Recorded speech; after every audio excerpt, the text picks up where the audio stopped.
রাজধানীর যাত্রাবাড়ীতে ছাত্র জনতার আন্দোলনে নিহতের ৯৮ দিন পর কবর থেকে তোলা হলো মিরাজ খানের মরদেহ।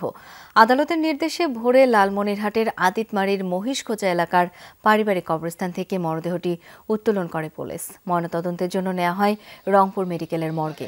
স্বজনরা জানায়, আর্থিক অসচ্ছলতার কারণে লেখাপড়ার পাশাপাশি মোবাইলের দোকানে কাজ করত কলেজ ছাত্র মিরাজ। ৫ আগস্ট আন্দোলনে গুলিবিদ্ধ হয়। তাকে প্রথমে ঢাকা মেডিকেল, পরে রংপুর মেডিকেলে ভর্তি করা হয়। সেখানে ৮ আগস্ট চিকিৎসাধীন অবস্থায় প্রাণ হারায় এই কলেজ ছাত্র। এই ঘটনায় যাত্রাবাড়ী থানায় হত্যা মামলা করা হয়েছে।